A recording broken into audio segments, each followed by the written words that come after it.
As this Garrett team goes, 23-1 last year. Obviously, you'd like to have a 0 at the end, but how hungry does that make you, knowing that, you almost had a perfect season, it was so close? I think we're all still kind of salty about how the season ended, and I think it just makes us hungrier to come back and get ready for this season. I think we're all really excited to get back at it. Brandy was obviously a very good player, a great scorer, but you can't just replace her with one person. So how do you guys go about replacing the type of point totals that she puts up for you guys? It's just going to involve a lot of teamwork this year, a lot of hard work. Everyone's going to have to put forth effort. We worked on replacing roles and figuring out new positions this summer, and I think. As far as this team goes, Garrett has success year in and year out. Do you change what you guys do based on the personnel, or you pretty much do the same four-guard offense, you in the middle type of that we've seen from Garrett in the past? I think the offense stays the same. I think it's our mindset and the way that we come into games is different. It's never that we're going to lose or anything. It's just the different strategies and things are different every year. Do you feel a bullseye on your back because you guys are the defending ACAC champs? Yes, but no, because we're in a different conference this year. I think teams will look at that teams from this conference will look at that and we might have a bullseye, but I don't know.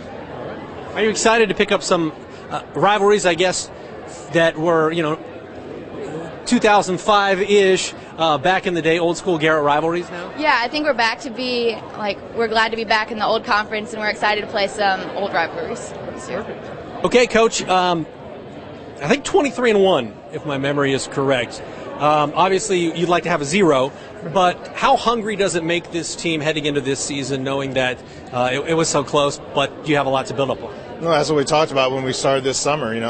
I walked in the gym and pulled out the lineup card for the championship game of the regional, and I said, guys, we did a lot of neat stuff, but this tells me we didn't do enough. And they knew that. I didn't have to tell them that. Our goal was to win a state championship, and it's going to be it's our goal every year. So that's the approach we're taking.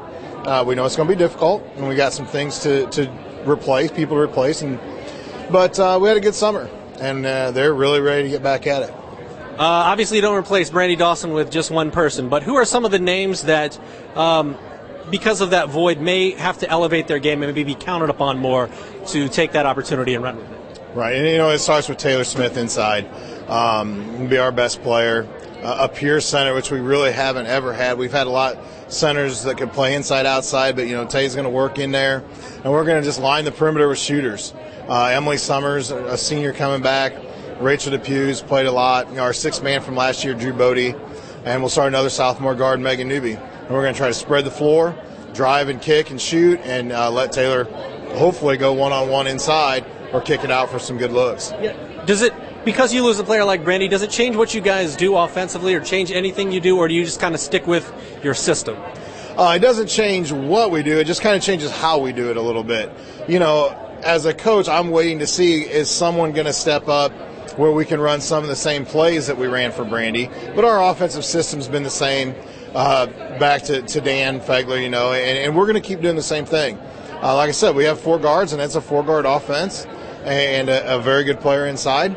So, that's what we need to do. We just need to stay out of foul trouble so we can keep those kids on the floor.